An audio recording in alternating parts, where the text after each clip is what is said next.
I am very, very happy to be here today, and I am very grateful to our director Hannah, very grateful to our deputy director Agnieszka, very grateful that your professor Michal has been following me up for almost a year to make sure that I am here today. Dobrý den, jsem velice rád, že tady s vámi dneska můžu být a velice děkuji Haně, paní ředitelce, a nežce zástupce paní ředitelky Michalovi, našemu milému spolupracovníkovi a kolegovi, za to, že vlastně s námi spolupracujeme už vlastně po celý rok. A moc děkuji za to, že mám tu příležitost se tady s vámi setkat a dnes pohovořit. I have a very close connection with Jaboku. I have been here for some 10 years ago, and you could imagine how old I am. Mám velice úzké napojení na Jaboku. Byla jsem tady poprvé před 10 lety a dovedete si představit už vlastně, jak asi kolik je mi let, protože už je to docela dávná doba. So I can count some friends in your professor Andrei Fischer. I also know Peter Jandecek, and I'm very happy to meet new colleagues and to get to know them, and I hope that this relationship continues. Jsem velice ráda, že jsem se tady seznámila s kolegy už vlastně předtím, ale také vlastně s těmi staršími kolegy, s těmi novými kolegy také. A jsem taky ráda, že budu pokračovat v této spolupráci i do budoucna. And so, as our director Hannah has already said earlier, social work is not only about individuals, but also individuals in their society, and very, very important, individuals and their history. Jak už bylo řečeno od paní ředitelky, sociální práce není o jednotlivcích, ale je to také o tom, že jednotlivci pocházejí z určitých komunit, určitých skupin, a také to tedy je o té práci v těchto komunitách, v těchto skupinách, a také o to, jaká je historie těchto jednotlivců z těchto komunit, odkud přicházejí. Yeah, so two things. There is a problem all over the world, which we say hunger, because it's so close. Po celém světě je takový jeden velký globální problém, který označujeme jako problém hladu, protože ten problém hladu se nás dotýká všech, je velice blízko. And we say it is social work because we either say, don't change anything, let it be. Or it can be, no, we change. The whole system has to be questioned, understood, and then together we change. A nebo můžeme tedy říci, že nebudeme tedy řešit tyto otázky, že řekneme ne, nebudeme s tím zacházet do podrobností, anebo že začneme tady uvažovat nad řešeními, nad možnými přístupy a jak vlastně tento problém vyřešit, jak tento problém uchopit a jak se snažit změnit vlastně celý systém. Yeah, and so we look at hunger, and hunger has a history. Hunger is also a human practice. Hunger is caused. Když se podíváme na otázku hladu, tak vidíme, že hlad je něco, co se objevovalo v historii dlouho. Je to něco, co má své důvody, je to něco, co má své jaksi dopady, a je to něco, co nás ovlivňuje všechny, celé lidstvo. And hunger is so close to us because it's something so basic. Hunger is something that dehumanizes people. You know, when hlad je něco, co se dotýká nás všech, je to něco, co je velice blízko nás, je to něco, co vlastně se dotýká nás všech, je to něco, co dehumanizuje lidi a společnosti. And so we will look at hunger on the basis of what I call as post-colonial lens. Podíváme se tady na otázku hladu z úhlu pohledu, z perspektivy, kterou já nazývám postkoloniální pohled, postkoloniální ohnisko.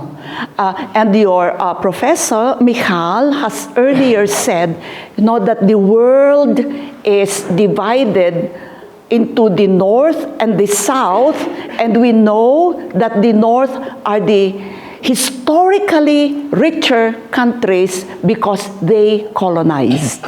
Jak už bylo řečeno Michalem, na začátku vidíme, že vlastně svět je rozdělen do dvou částí, a sice do severu, nebo na sever a na jih. A sever vlastně z historického hlediska byl bohatší Dařilo se mu lépe z toho důvodu, protože kolonizoval jich státy na jihu. And generally, when you look at the poor countries now, we call them global south. They were former colonies. Když se podíváte na chudší státy dnes, jsou to státy, které toho globálního jihu, to jsou země, které byly kolonizovány, byly to země, které byly bývalými koloniemi. That's the reason we say post-colonial, after colonization. Proto tomu říkáme postkoloniální, tedy je to doba po kolonializaci. But the impact of colonialism, which is slavery, which is dehumanization, which is poverty, remains until today. Dopad kolonializace, což je vlastně otroctví, bída, všechny tyto dopady, všechny tyto efekty vlastně zůstávají až do teď, do dnešní doby. An example of that is hunger, we say, did not just happen. Something or somebody decided that it happens. Příkladem je hlad. Hlad je něco, co si jen tak nestalo. Je to něco, co zešlo z něčeho, kdy tady se někdo rozhodl, že se něco takového stane. And it is not just caused by weather, it is not just caused by what we call as natural catastrophe. Hlad není způsobován pouze větrnými podmínkami, povětrnostními podmínkami nebo klimatickými podmínkami nebo přírodními katastrofami. Je to způsobováno něčím mnohem širším a větším. It is caused by human decisions. Hlad je způsobován lidským rozhodnutím. And that is what we would try to investigate today with you.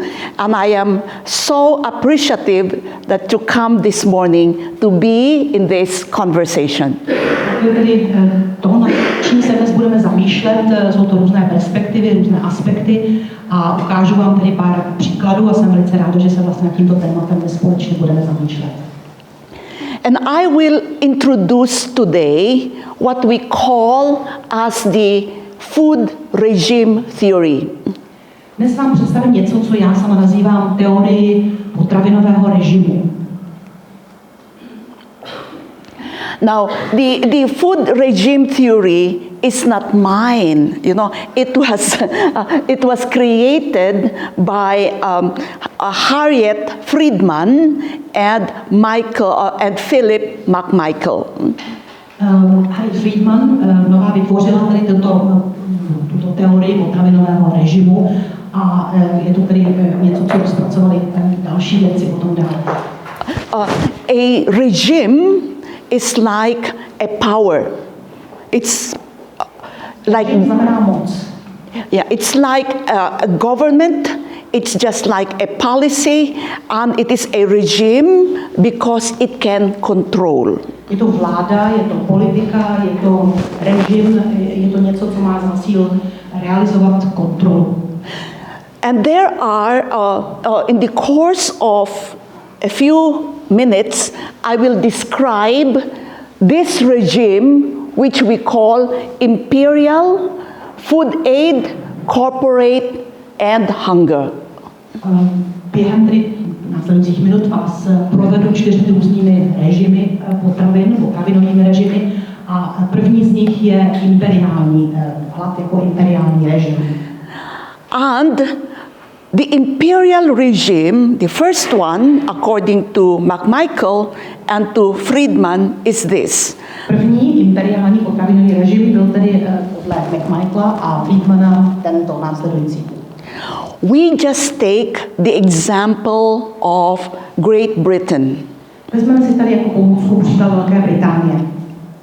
There are many other imperial powers, but the biggest one in our history was Great Britain. Existuje celá řada velkých imperiálních mocností, ale největší z těchto imperiálních mocností byla Velká Británie. Because at one time Britain said the sun never sets in Great Britain. Protože kdysi Velké Británii někdo řekl, že nad Velkou Británií nikdy nezapadá slunce. Because when it is daytime in Europe, it is nighttime in India. Protože když je den v Anglii, nebo nad územím Anglie nebo Velké Británie, tak nad Indií už zapadá slunce. But look at it this way. How did an empire become an empire? Podívejme se na to z úhlu pohledu toho, jak se z impéria toto impérium stalo. Britain also said that it was the first empire or country that experienced industrial revolution. Británie, jakožto tedy imperiální moc, byla první imperiální mocí, která řekla, že vlastně u nich začala, se rozvinula průmyslová revoluce. Industrial revolution means big industries, big machines that produce. Průmyslová revoluce znamená obrovské stroje, obrovské zařízení, které generují, které produkují, které tedy vytvářejí velkou produkci. But in order to produce, you must feed the machines with raw materials. Ale samozřejmě, aby mohly tyto stroje, tato zařízení vyrábět, tak je musíte nějakým způsobem pohánět. Musíte tedy zajistit přísun energie. And somebody has to work the machines. A někdo samozřejmě tyto stroje musí obsluhovat, někdo s nimi musí pracovat. Yeah? So two things. Dvě věci. You have to feed the machines Musíte vybavit energii, musíte jim tu energii dostat. and somebody must work the machines. Někdo musí obsluhovat. Where will this come from? A odkud se to vezme? Odkud to přijde? Yes, and so in order for the Industrial Revolution to continue, you have to have raw materials, but where will it come from? Čili pro to, aby průmyslová revoluce mohla vzkvétat, se mohla rozvíjet, pro to, aby stroje, zařízení mohla fungovat a pracovat, potřebujete suroviny. Ovšem, odkud ty suroviny vzít? Odkud pochází? So we will just compress history in order to, for me to make a point.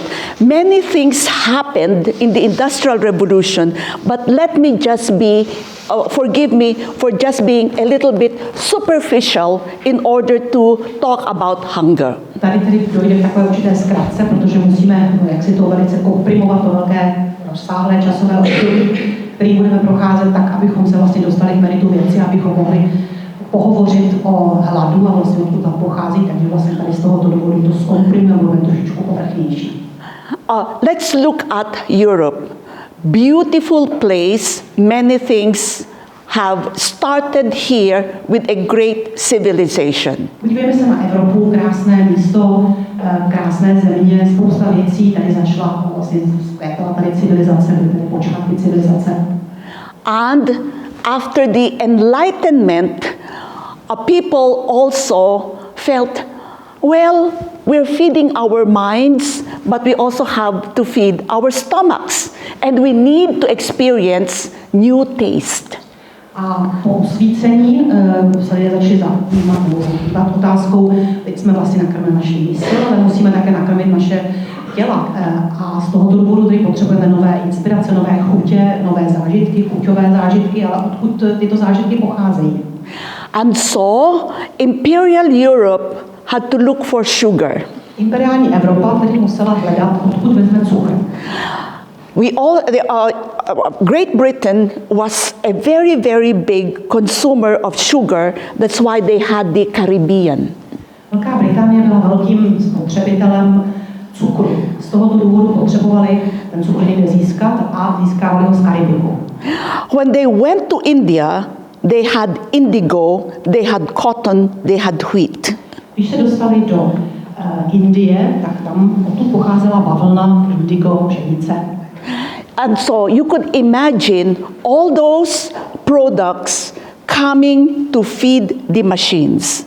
A samozřejmě všechny tyto další produkty potom tedy přicházely a generovaly energii pro stroje. What also happened during the Industrial Revolution was that farmers were evicted from their lands. Co se také dělo během průmyslové revoluce, když docházelo k přesunu, násilnému přesunu mnohých farmářů od jejich půdy. And these farmers who were landless had to go to the cities to work in the industries. Tyto farmáři, kteří se ocitli najednou bez půdy, bez možnosti pracovat, tak museli se přesunout do měst. You would have read about Charles Dickens. Určitě znáte Charlesa Dickense, jestli jste přečetli jeho knihy. And he points to a scenario in London, big cities, where there were so many poor people. A popisuje právě situace v Londýně, scénáře z Londýna, různé příběhy z Londýna, kde tam bylo spoustu chudých lidí, kteří najednou přišli do velkého města. And you will see that in history how women, children, men in the streets sick, dying of hunger. A vidíte vlastně, že i v historii spousta mužů, žen, dětí umřelo hlady i vlastně v průmyslových oblastech. If farmers have to leave the land to work in the factories in the cities, there was a big contradiction. Protože to byla velká kontradikce, velký protimluv, že zemědělci, rolníci museli odejít ze svých polností, ze svých polí a zabývat se tedy průmyslovými aktivitami ve velkých městech. And that big contradiction was that if the owners of industry have to have profits, they must pay their workers very low. A samozřejmě ten protiklad byl v tom, že pokud vlastníci a majitele těch velkých průmyslových podniků chtěli mít zisky, chtěli vydělávat, tak potom museli tedy své dělníky, své zaměstnance platit velice málo. And if they must have to pay their workers very low, the workers would not be able to buy what the machines produced. Potom tedy to došlo k tomu, že ti, vlastně, kterým bylo placeno tak málo, kteří dostávali svou práci zaplaceno tak málo, tak si nemohli dovolit koupit ty výrobky, které jejich stroje vyráběly. So it was very important then for a colonial power to get food from the colonies because their own country does not produce food. Potom tedy koloniální mocnosti, koloniální země, jakožto tedy Velká Británie, museli potraviny vlastně dovážet z koloniálních zemí, protože vlastně ve svých vlastních zemích nemohli si tyto potraviny vyrábět. So you will see that all over the world we have what we call as settler countries. Víte, že vlastně po celém světě máme takové země, které nazýváme zeměmi usedlíků. The settler countries means Europeans, such as in our example, the British went all over the world. Země usedlíků, a abych to upřesnila, to jsou země, kde například Britové se usídlili v některých zemích vlastně po celém světě a začínali tam tedy žít. And wherever they are in the world, the people had to produce food for Britain. A ať už to bylo kdekoliv, tak potom z těchto zemí se musela potravinová produkce vyrábět a produkovat právě pro země imperiální, jako například pro Velkou Británii. In so doing, what happened? Tímto procesem se vlastně stalo co? On one hand, you have the colonies with people who are hungry. Na jedné straně máme kolonie s lidmi, kteří mají hlad. And on the other hand, you had the poor people in Britain also hungry. A na druhé straně máte vlastně lidi, obyvatele ve Velké Británii, kteří jsou tedy chudí a kteří ten hlad zažívají také. And so therefore, there was hunger in many parts of the world, even when those people who produce food cannot eat the food that they produced. Takže vlastně jsme viděli, že se zažíval hlad v mnoha částech světa, když vlastně lidé, kteří ty potraviny a jídlo produkovali, si vlastně sami to jídlo nemohli koupit, sami si ho nemohli dovolit.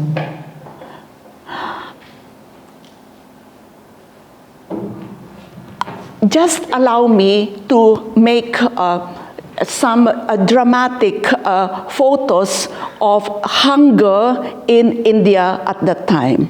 Ano, bych vám ukázala pár takových dramatických obrázků hladovějících lidí v té době, o které hovoříme. Let me just interrupt at this point. To talk about how does hunger happen because of colonization, and I will just have to show you some photos about hunger and how it affects many people around the world.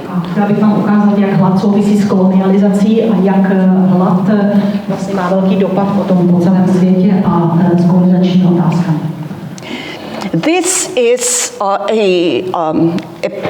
drawing of the so-called potato famine in Ireland. Toto je obrázek, který znázorňuje takzvaný irský bramborový hladomor. It happened in 1845 to 1852. Tento hladomor se v Irsku odehrál mezi lety 1845 až 52. Where 1 million Irish people died. Při tomto hladomoru zemřel na 1 milion Irů. And 2 million Irish people left Ireland. A 2 miliony Irů emigrovalo z Irska do ciziny. You know that song, Oh Danny Boy? Možná znáte tu písničku Oh Danny Boy?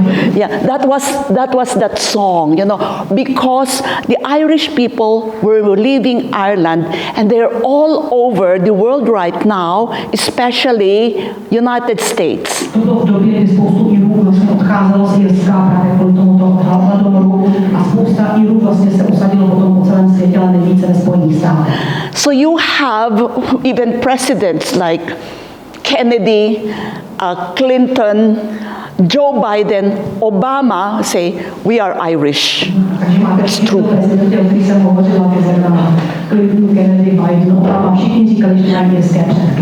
It's true. Their forefathers were part of that exodus from Ireland. Jejich předchůdci a předci byli všichni z Irska a vlastně odešli z Irska jakožto následek tohoto hladomoru. There is also, because it's close to us, especially today, do you know the Holodomor? Asi znáte otázku Holodomoru, ale je to něco, co nás teď také vlastně hodně zajímá. Je nám to blízko. And these are scenes of the Holodomor. A toto jsou scény, nebo obrázky hladomoru na Ukrajině. You know, where people were dying in the street. And that would be from 1930 to 1933. Still the Holodomor famine. And that's the reason why I say, no, it is not natural catastrophe. Proto říkám, že hlad nebo hladomory nejsou nějakým výsledkem přírodních katastrof. It is man-made. And this is a scene in Bengal. Je to něco, co může člověk. A toto je scéna z Bengalu. Where again another 4 million people perished. Kde zemřeli 4 miliony lidí. And that was the time of Britain colonizing India. Bylo to v době, kdy Velká Británie kolonizovala Indii.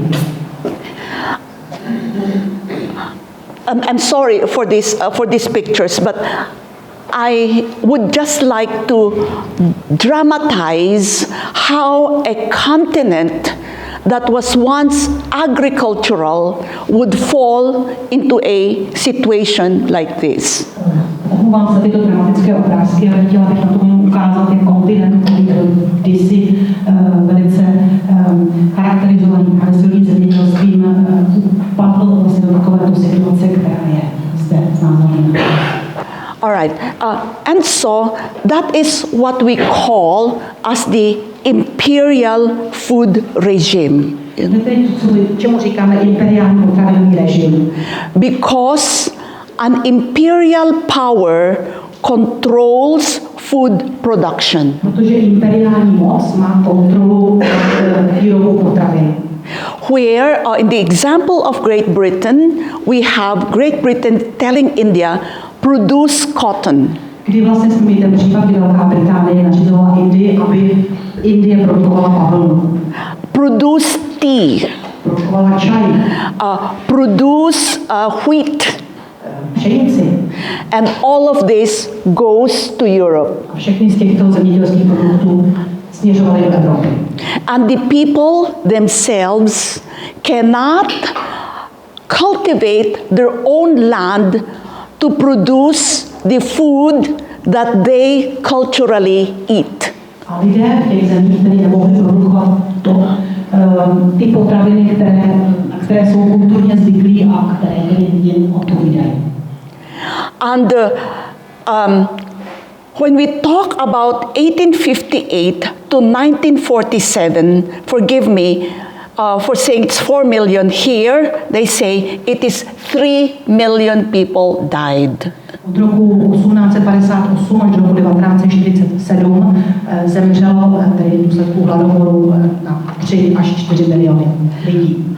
And we know how it is in many other parts of the world where a powerful imperial regime throws people into hunger. Ano, vidíme, že to mělo vlastně důsledek to, že velká imperiální mocnost dostala lidi na jiných kontinentech do situace hladu a hladomoru. And so we move on to another food regime. Se dostáváme do dalšího typu, tedy potravinového režimu.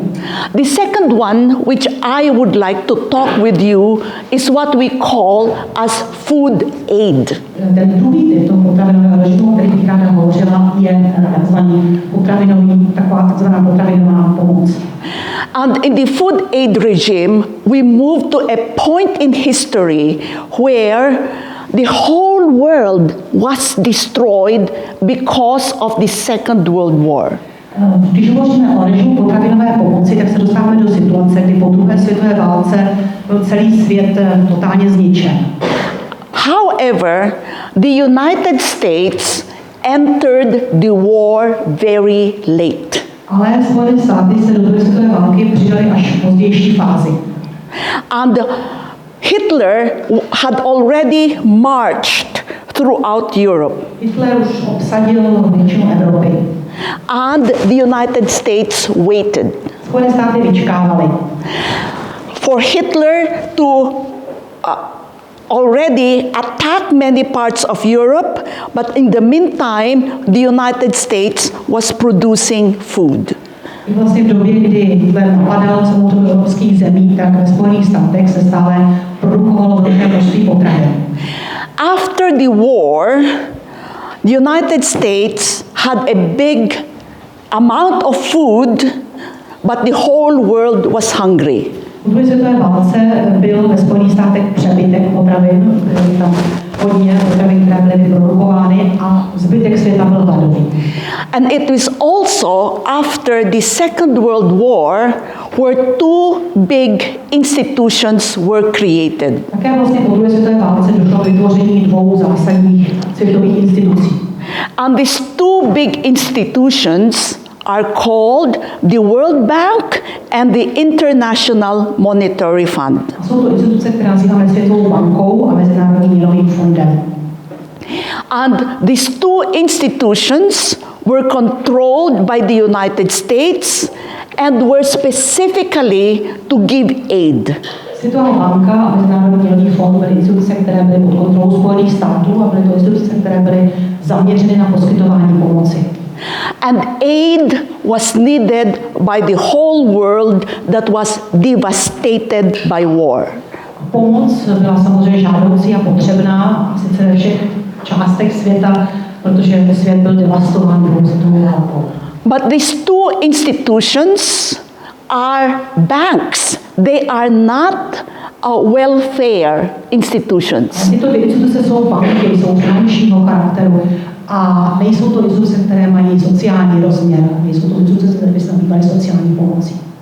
And so, when poor countries would get money from the International Monetary Fund and the World Bank, takže když chudé země dostávaly pomoc, dotace tedy od dvou velkých finančních institucí, jako je Světová banka a Mezinárodní měnový fond, it is not aid, tak to nebyla výpomoc. it is a debt. Byl to dluh, bylo to zadlužení, byla to půjčka.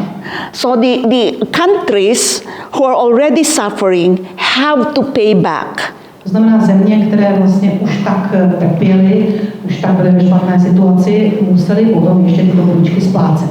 But they will not only pay back, there is also a policy called all over the world the structural adjustment policy.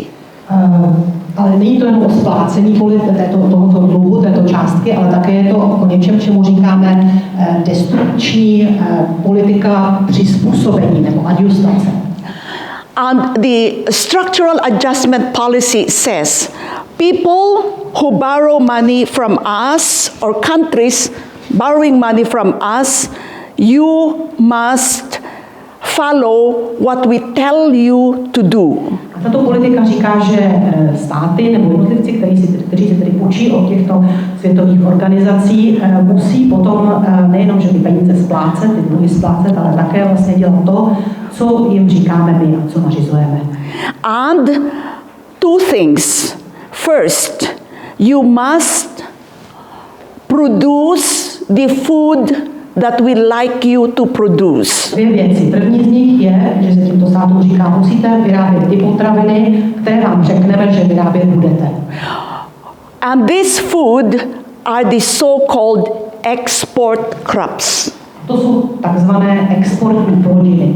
So, it is agricultural, but it was not food, it was tobacco. Nebyly to tedy, bylo to zemědělské produkty, ale nebyly to potraviny per se, ale byl to například tabák. It is coconuts. Kokosy, kokosové ořechy. It is cotton. Bavlna. Or it is those kinds of food like pineapples and bananas. A nebo takovéto typy potravin nebo ovoce, jako například ananasy nebo banány. That is not the staple food of the people in the global south. Které nejsou přirozené potraviny pro lidi v těch zemích, které nazýváme zeměmi globálního jihu. So the people needed rice. Lidé potřebovali rýži například. They needed vegetables. Zeleninu. They needed potatoes. Brambory. But nobody is interested in that. Ale o to nikdo zájem neměl. Because you have Del Monte, you have Dole, you have all other industrial or what we call as corporate food who says, no, we only want export crops. Ale protože máme firmy jako například Del Monte nebo jiné typy velkých globálních korporací, které nařizují a říkají, že chceme vlastně takovéto typy exportních plodin a žádné jiné. And so therefore, you had another policy which said you must use your agricultural land, but you buy fertilizers from us. Pak další politika říká, dobře, tak můžete tady používat vaši zemědělskou půdu a můžete pěstovat své zemědělské produkty, ale budete od nás kupovat hnojiva.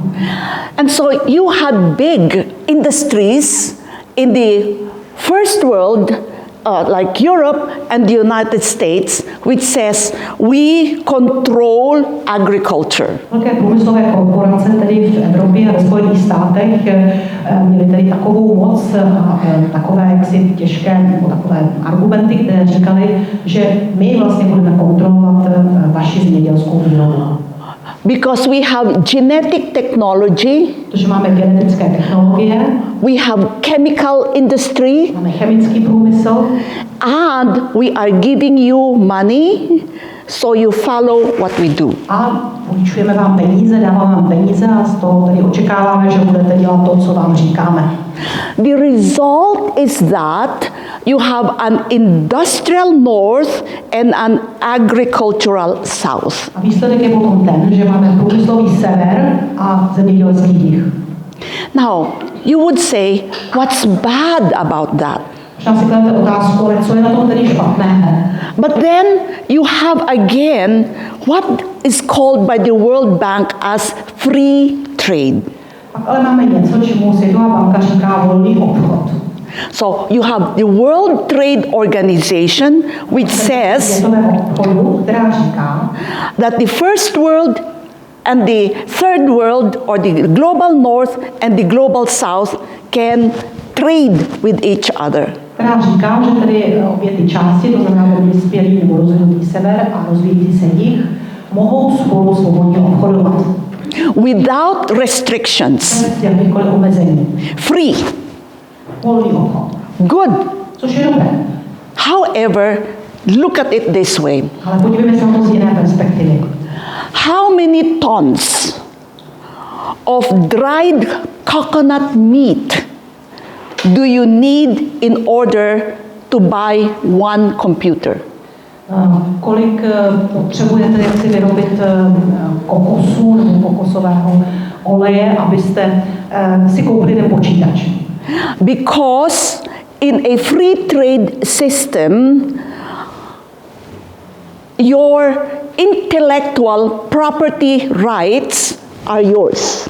Takže v volném světě, v průmyslovém světě, vaše intelektuální, vaše duševní vlastnictví je vaše, patří vám. How to produce industries, how to produce machines, Jak vyrábět stroje, technology, technologie spojené, intellectual assets, a veškeré duševní vlastnictví.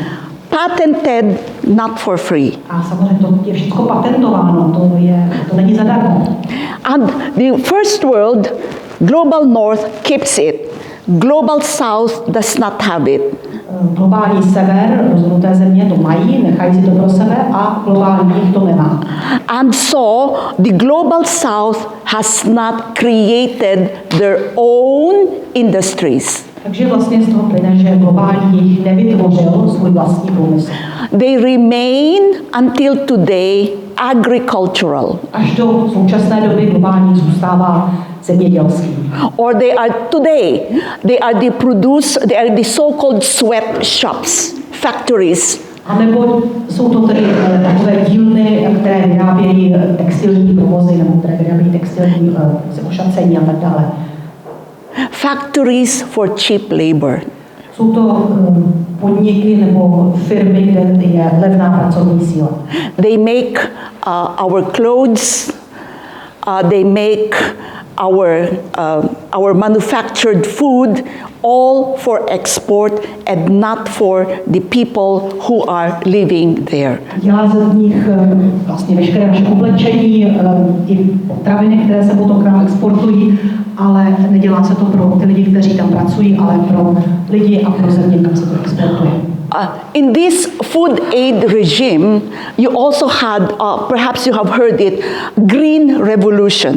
V tomto režimu potravinové pomoci, možná už jste o tom slyšeli, došlo také k takzvané zelené revoluci. Or White Revolution. Nebo bílé revoluci.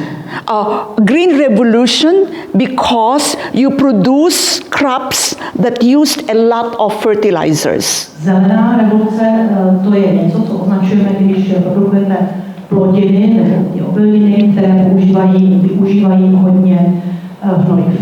And White Revolution because you produce dairy products, milk, white. Bílá revoluce, to je to, když vlastně produkujete, když se vyrábí hodně mléka, hodně mléčných výrobků. But it was all coming from chemicals. Ale všechno to vlastně pocházelo nebo přicházelo z chemického průmyslu. And the result of this in the global south was just a little explanation. When you put a lot of fertilizer on the soil, Ještě takové vysvětlení na okraji. Pokud využíváte hodně hnojiv a když je využíváte a dáváte je do země, zpátky do půdy, the soil after some time becomes tired. Půda po nějaké době je neplodná, prostě nedaří se jí a je prostě unavená tím používáním těch hnojiv. It is destroyed. A je zničena. And you have to let it rest for many years before it can be cultivated again. Musíte ji nechat pár let ladem, aby se zase nějakým způsobem zregenerovala, aby zase jak si obnovila tedy své možnosti a pak tu budu začít užívat. And so the result for people is hunger.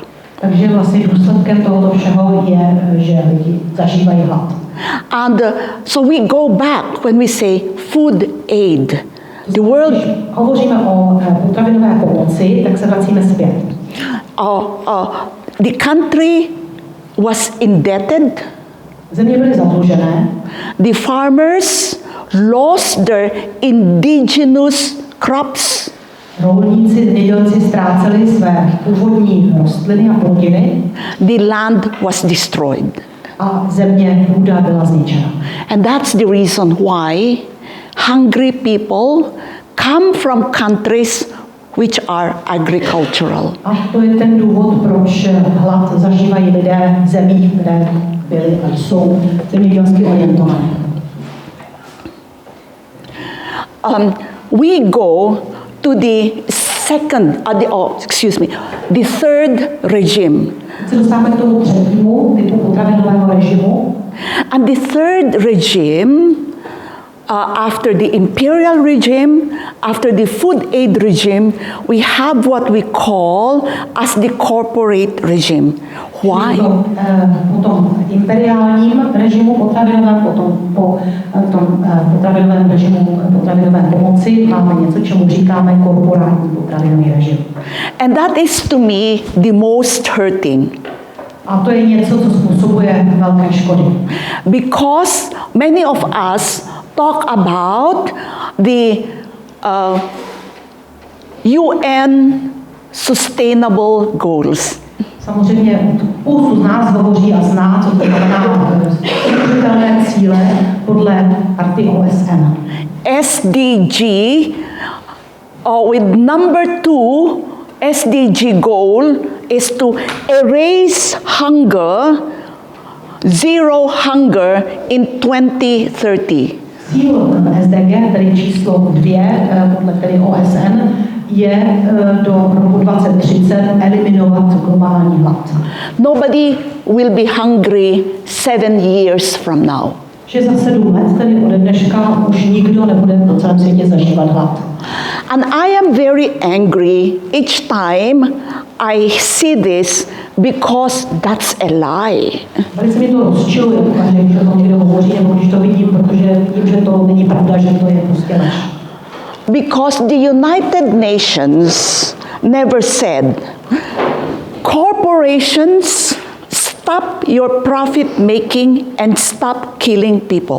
Protože OSN v tomto prohlášení vlastně nikdy neřekli, aby globální korporace přestaly vydělávat peníze, přestaly tedy zabíjet lidi, aby dosáhli svých cílů. What the United Nations do is that they want to use food as security. Co OSN dělá, že dělají to, aby se potraviny používaly jakožto otázka zajištění určité potravinové bezpečnosti. So the word in English, security, is very often linked to military. Často ta otázka bezpečnosti, security, tedy v angličtině se hodně používá v kontextu vojenském, obraném. It is a military defense terminology. Je to terminologie, která se hodně často aplikuje právě v vojenství anebo v obraném sektoru. Because they know that when people are hungry, they will rebel. Protože samozřejmě se ví, že když lidé mají hlad, když zažívají hlad, tak často dochází ke vzpourám, k rebelím. Do you remember, because you are the Gen Z, Možná si pamatujete z té generace Z. 2013, the Arab Spring. V roce 2013 se odehrálo arabské jaro. Yeah. What caused the Arab Spring? Co to arabské jaro způsobilo v roce 2013? There was a guy in the marketplace in Tunisia. Bylo to na potravinovém trhu v Tunisku, nebo takový pápek. He was selling vegetables. Prodával zeleninu. He was harassed by police to give bribes every day. A policie ho pořád jaksi vydírala, aby jí dával úplatky, aby jí prostě platil a aby jaksi policii vydržoval. And he only wanted to give, to have food for his family, his mother, his father, his brothers and sisters. A on jenom chtěl zajistit potraviny pro svou rodinu, pro své bratry, sestry a pro rodiče a prarodiče. In his desperation not to be able to feed his family, he made a protest action. A v tom aktu zoufalství, kdy vlastně viděl, že není schopen svou rodinu a širší rodinu uživit, tak se uchýlil takovému zoufalému činu. One day, he went to the marketplace, poured gasoline on his body and burned himself. Jednoho dne tedy přišel na tržiště, polil se benzínem a zapálil se. After some days, he died. A umřel po několika dnech. And that showed the Arab world how hunger has driven them to desperation. A toto vlastně ukázalo arabskému světu, jak hlad vede k zoufalým činům. And it followed Algeria, Morocco, on to Syria, Egypt. Yeah? And we saw how the people rose against hunger, and so we understand why hunger can cause revolutions. A pak se vlastně toto převelo z Tuniska do Egypta, do Alžírska, do jiných zemí, do Maroka, do Sýrie, do Egypta. A vlastně viděli jsme v tom případě, jak hlad může potom vést takovýmto činům zoufalství. It's another story when we go into why the revolution in the Arab world was lost. A samozřejmě je potom jiný příběh, jiný narrativ toho, proč vlastně revoluce prohrála v arabských zemích. But what is not lost to us is Ale to, co nám nezůstalo ztraceno v tomto příběhu, je to, hunger causes people to go to the streets and they will die. že hlad nutí lidi do ulic a nutí dělat zoufalé činy a na ty činy také mohou umírat. But we know that we are so intelligent and we are so creative. Nobody can be hungry. Ale víme, že naše společenství je tak inteligentní, tak kreativní, že vlastně nikdo z nás nemusí mít hlad. If people would like to go to Mars, why could we not feed ourselves on Earth? Když si lidé mohou dovolit a mohou vymyslet cestu na Mars, tak proč si bychom nemohli vymyslet to, jak živit a jak zahnat hlad vlastně po celé planetě. But look, this is something which you can go into the HuffPost in the internet, and there are just 10 corporations who control the food in the world. Tady vlastně na této mapce vidíte, že na celém světě vlastně existuje 10 globálních korporací, které vlastně kontrolují celou výrobu potravin globální po celém světě. Yeah, very big, you know, all of us can recognize this. Jsou to obrovské korporace, obrovské firmy a vlastně všichni je znáte, všichni jste se s nimi setkali. Yeah, and the biggest controllers of food are corporations. Těmi, kdo nejvíce kontrolují a mají dohled nad výrobou potravin, jsou tyto korporace. Not because they just pack food, Nejenom, že tam dochází k balení těch potravin, but they control water. ale kontrolují zdroje vody, They control the use of land. používání zemědělských ploch They control the use of technology. a používání technologií, které využívají. And you and I, we listen to advertisement.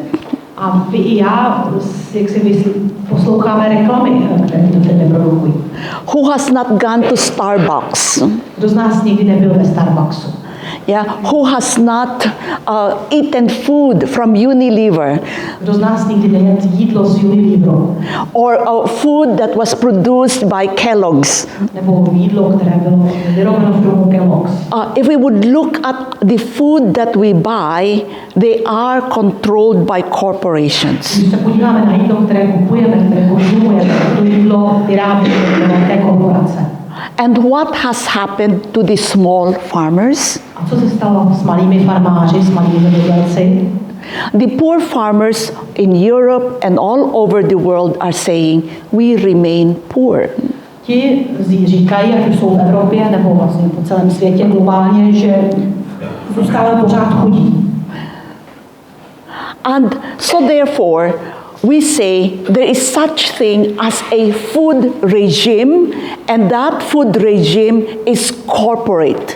Čili proto říkáme, že tento potravinový režim je korporátní, protože je kontrolovaný korporacemi. And it is hegemonic because they have the power to tell us what we eat. A oni samozřejmě kontrolují také přísun peněz, protože nám říkají, co máme jíst. The word hegemony has to do with power. So food is power. And who has the power to control food? We say corporations. Je to hegemonie nad kontrolou, nad jídlem. A kdo má tady tuto kontrolu, tuto hegemonii, to jsou ty velké korporace. And we try to be aware by saying, oh, we will only eat organic. Ano, snažíme se proti tomu nějakým způsobem vystoupit a říct, dobře, budeme všichni jíst jenom bio. But even organic food has been taken over by corporate interest, so that what we have today is green capitalism. Ale i otázky biopotravin byly převzány vlastně velkými korporacemi, takže vlastně tady máme i tady otázku zelených potravin nebo těch biopotravin, které jsou kontrolovány zeleným kapitalismem. And the sad part about this is food has now become another class distinction. A to smutné na tom je, že potraviny se staly něčím, co v sobě vlastně rozlišuje různé sociální třídy. Poor people eat corporate food. Chudí lidé jí korporátní jídlo. Because it is cheap. Korporátní potraviny, protože jsou levné. So that in the first world or the global north, že v tom vlastně rozvinutém světě, v tom globálním severu, we have diseases associated with poor diet. Not because they're hungry. Máme určité typy onemocnění nebo nemoci, které jsou spojené se špatným stravováním, ale ne proto, že by lidé měli hlad. But it is caused by consuming the wrong kind of food. Ale je to spojeno s tím, že lidé konzumují ne ty úplně správné typy potravin.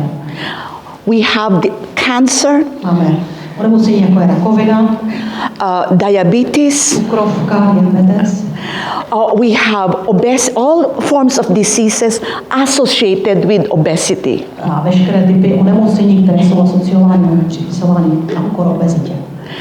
So poor people are motivated by advertising to go and buy cheap food, and the rich people who are also, so to say, better educated go to organic shops. Takže chudí lidé jsou pak motivováni koupit potraviny na základě reklam, které vytváří velké korporátní firmy a potom tady trpí vlastně nedostatkem těch kvalitních potravin a bohatí lidé jsou motivováni tím, že vlastně si jdou na farmářské trhy kupovat biopotraviny. And so we now see that this food has become a very strong mark whether you are rich or poor. Takže vidíme, že potraviny se staly takovým jasným markerem nebo označením toho, jestli je někdo jaksi chudší a někdo bohatší. Not because of the quantity of food, but because of the quality. Ne z hlediska kvantity, to znamená množství toho jídla, které se konzumuje, ale z hlediska kvality jídla, které konzumuje. We have just as an experiment for us social workers, observe who goes to shop in the discount shops, supermarkets, and who goes to the organic shops. Jenom jakožto my, sociální pracovníci, jsme také vysledovali, kdo chodí do těch diskontů, do těch levnějších typů supermarketů a kdo chodí do těch supermarketů, které jsou orientovány spíš na biopotraviny. And so the poor continue to suffer poor health, and the rich know what to do about what is healthy food, thanks to the corporate food regime and green capitalism. Čili chudí budou trpět vlastně špatnou kvalitou potravin a vlastně ty nůžky jsou budou mezi těmi bohatými a chudými neustále rozevírat díky zelenému kapitalismu a díky korporátnímu potravinovému režimu. So today we have what we call as a hunger regime. Dnes tady máme už čtvrtý režim hladu, který říkáme, že to je hladový režim nebo režim hladu. We have moved from the colonial period. Jsme se od té koloniální času, toho koloniálního jaksi režimu potravinového. We have seen how food was also used as a development aid. Viděli jsme, jak potraviny a jídlo bylo používáno jako určitým nástrojem při pomoci rozvojovým zemím. And we have also seen how corporations control the food that we eat. A viděli jsme, jak korporace, velké nadnárodní podniky kontrolují potraviny, které konzumujeme. Then we have the fourth regime, which we call as the hunger regime. Tady máme ten poslední režim, který tady nazýváme režim hladu. And in this hunger regime, we see 700. We see today 795 million people are experiencing chronic undernourishment. A podle této perspektivy režimu hladu vidíme, že 795 milionů lidí trpí chronickou podvýživou. So, in other words, that would be something like the population of the entire Europe and the United States combined. Jinými slovy řečeno, to je celková populace, celkové obyvatelstvo Evropy jako takové a Spojených států. And today, as social workers, who do we call as someone who is hungry? Who is hungry? Komu my jako sociální pracovníci dnes říkáme, že je někdo, kdo zažívá pocit hladu, kdo je hladový? The definition of the United Nations as to who is hungry is definice OSN je člověk, který zažívá pocit hladu, je následující. the person who does not know where his or her next meal is coming from is hungry. Definice je taková, která říká, že je to člověk, který neví, kdy a odkud vlastně bude pocházet jeho další jídlo. Who are the world's hungry people? Are those who do not know where the next meal is coming from. To jsou tedy ti, kteří vlastně neví, kde a odkud se vezme to jejich příští jídlo. To jsou ti, kteří zažívají hlad. And so you could imagine, you can say, perhaps half of the world's population are hungry. Takže vlastně se dá jinými slovy říci, že polovina světové populace jsou ti, kteří jsou hladoví. And we would now see that actually there are historical events that caused hunger. Možná můžeme také říct, že existují určité historické události, které hlad spouštějí. And we also know that there is enough land, there is enough technical knowledge, and there is enough indigenous experience to tell us that there should be enough food. Samozřejmě víme, že existuje dost zemědělské půdy, že existuje dostatečná zkušenost a také jaksi dostatečné znalosti k tomu, abychom mohli pěstovat původní plodiny, původní rostliny. So the hunger regime that we experience today has a cause that is man-made or human-made. Takže ten režim hladu, který se zažívá teď na naší planetě, je ten, který má své prvopočátky a který má vlastně své původy v lidském činnosti, který je způsoben člověkem. Europe, especially where Czechia and 27 or 26 other countries belong to, would be considered as a success story. Evropa v tomto slova smyslu viděna jako příběh úspěchu, tam, kde se tady nachází 27 zemí, například Evropské unie.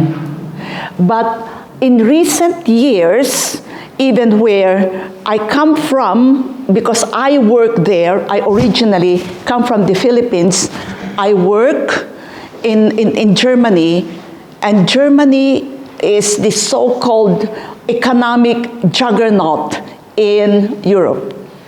Já jsem například z Filipín, takže znám otázku tady tam, ale také vlastně pocházím tady původně z Filipín, ale také jsem pracovala, mám zkušenosti z Německa, takže vím, že i v Německu, jak si jsou určité zkušenosti vlastně s tímto typem hladu.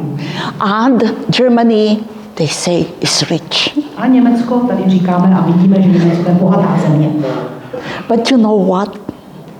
There are so many food banks. Ale v Německu je tolik potravinových bank. Yeah, and the people there are lining already very early in the morning to get cheap food. Lidé stojí frontu v časných ranních hodin před potravinovými bankami, aby získali levné potraviny. They call these food banks tafel. Říkají tomu takové tabule, říkají potravinovým bankám tabule. And my students also go to the tafel.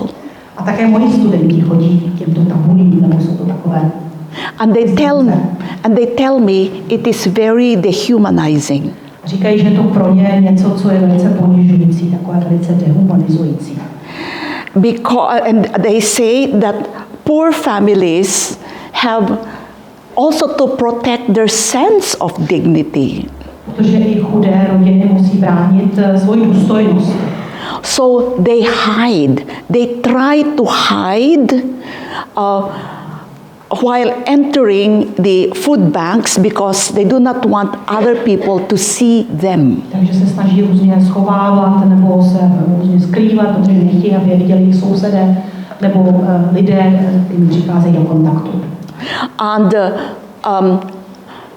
I was encountering a woman, an old, the students, elderly people, migrants, refugees.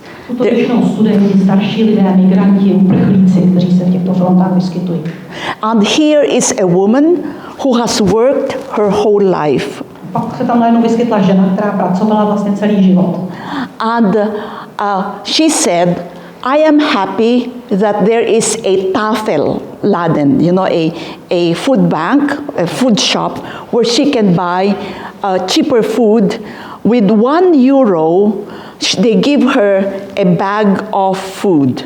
A ona sama vlastně říkala, že je velice ráda, že takovéto typy obchodů nebo institucí existují, jako taková ta tabule potravinová, jak tomu říkají, anebo vlastně potravinová banka, a že je velice ráda, že si může vlastně vypomoci těmito druhům potravin, protože za €1 dostane celou tašku různých potravin.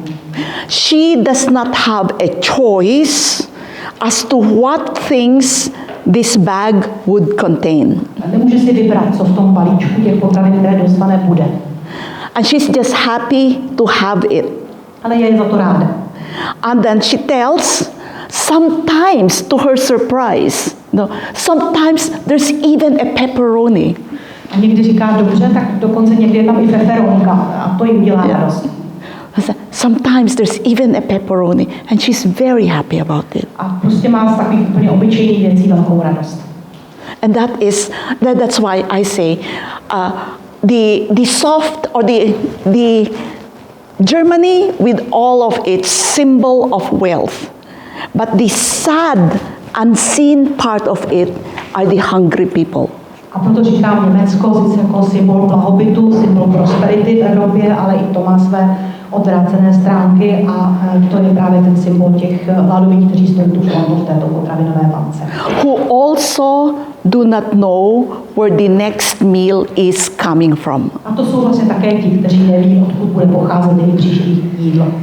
And then we turn it around and look at the other side of the world, the so-called global south. A když se podíváme na to z jiného pohledu geografického, když se na to podíváme z perspektivy globálního jihu. And the many fashion food that we like to eat in Europe. Takovéto trendy, jídlo nebo takové ty módní typy potravin, které rádi konzumujeme v Evropě. Can you name some of them? Můžete možná některé z nich jmenovat, takovéto moderní potraviny? Oh yes, avocados. Oh yes, quinoa. Quinoa, which is indigenous to Peru. Quinoa původně pochází z Peru. Yeah, and quinoa is wonderful because it is a source of protein, and also avocados, source of good protein because it is oily. Je to velice zdravý typ potravin, velice důležitý zdroj bílkovin, je to velice jaksi zdroj dobrých olejů, které jsou velice zdravé. And so to speak, it is again corporate food because it is produced in monocrop farms. When we say monocrop, it's big tracts of land in Mexico or in Bolivia or in the Philippines planted just to one crop, such as avocados. Jsou to tedy takzvané jednodruhové potraviny nebo jednodruhové korporace, které vlastně produkují tyto typy jednodruhové, které jsou potom velice populární a které se dobře s nimi obchoduje a pochází původně tedy z Bolívie nebo z Ekvádoru, z Peru a z různých zemí Jižní Afriky, Ameriky. Let's look at it this way. Let's take the example of avocados more deeply. The avocados you have here would be this big. Dívejme se na avokádo, tady trošku z detailu. Ta avokádo byla asi takhle velká, která se tady prodávají u vás samotná. The avocados of my childhood is this big. Ale avokádo tam pochází já z mého dětství asi takto velké. It's like a papaya. Je to jako papája, tak asi velikosti. Yeah. And the trees are like your pine trees. A stromy jsou vlastně jako vaše borovice, asi velké. They're very big. Jsou obrovské zrůstem. Yeah. So you wait for them. You try. As kids, we would try to shake it. Děti jsme se snažili setřást ty plody, které na nich rostly. And the avocados would fall. Avokáda spadla dolů na zem. And crack. A pak prostě praskla. And then the pigs would come to eat them. Pak by přišli z prasata. But it does not exist anymore because when you look at the avocado trees, they are just this high. Protože teď v současnosti stromy avokáda vlastně jsou jenom takto vysoké.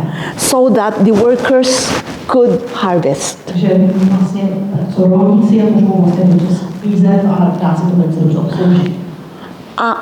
And what is the reason for that? Because of genetically modified trees. Ten důvod je samozřejmě geneticky modifikované stromy, rostliny. That are fed with a lot of fertilizer and water. Kterými se dává hodně závlahy, tedy na jedné straně, ale také hodně hnojiv. And the farmers, the indigenous people who used to enjoy their farmlands with native avocados or native plants have now become workers of big corporations. Farmáři, zemědělci, kteří dříve pracovali na svých polích a měli takovéto velké původní rostliny, velké původní plodiny, tak z těch se stali vlastně pracovníci na těchto korporátních farmách a korporátních podnicích, které vyrábějí teď takto geneticky modifikované potraviny. And that is how the world has changed. Tak se vlastně změnil svět. Yeah, corporate food. You know, the farmers have become workers. Farmářů se stali dělníci. To je vlastně 5 minutes left. Maybe yes. Yes. And that is how we are changing, you know.